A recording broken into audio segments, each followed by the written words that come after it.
What's up guys, Loom here. Welcome back to the channel, and thanks for tuning in. As you might know, I browse the Battle.net forums quite often for entertaining or helpful topics.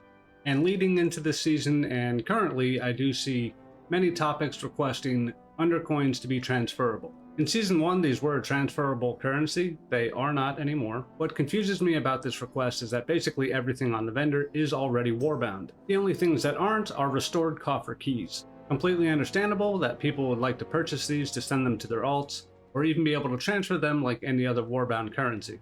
And while that's a valid frustration, it appears that Blizz isn't going to be changing it anytime soon. Each character is likely just going to be stuck with their 4 Restored Coffer Keys per week.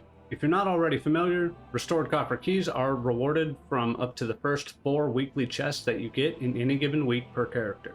And on that note, these chests are rewarded for more than just the weekly quest offered in Dornegal. There are 2 weekly caches that I get on every character on Tuesday, giving me a quick and easy 2 Restored Coffer Keys per alt. The first one is Spreading the Light in Northeastern Hallowfall. You're rewarded the Radiant Cache from lighting 4 different lesser key flames. You don't have to do the subsequent daily quest offered by the villager that comes out after you light the fire. Simply light 4 fires. 12 Radiant Remnants is all it takes. These are pretty easy to farm up in the immediate area, just by killing mobs. The second weekly I do on all my tunes is Awakening the Machine. It has a weekly quest just outside of the queue. There are also 4 lootable chests once you've completed all 20 waves that will give you rep the first time you do it on any given week, and nearly 100 Valor Stones for every character that does it, as well as a few carved crests. There are even times when the World Soul Weekly allows you to choose Awakening the Machine to complete that quest, meaning you can knock out 2 caches in one go. There's also a new challenge setting for Awakening the Machine that allows the waves to spawn as soon as you're done with your current wave. Even if you don't enable this function at the very start, you can talk to the NPC in the Awakening the Machine scenario to enable this partway through the activity. I also noticed that there is some confusion about the veteran gear offered by this vendor. Some folks are under the impression that you can only purchase the armor type of the character you're on. This is actually not the case. There's a filter setting on this vendor that is defaulted to your character at the moment. It's interesting that the weapons don't adhere to this filter, but if you want to enable all armor types from this vendor, you just click the all option at the very bottom. Once you've done this, you can freely purchase mail, leather, cloth gear on your platies, or any armor type on any character. It's important to note that jewelry purchased from this vendor does have a trade back window of 2 hours, but armor does not. So be careful when you're purchasing the armor.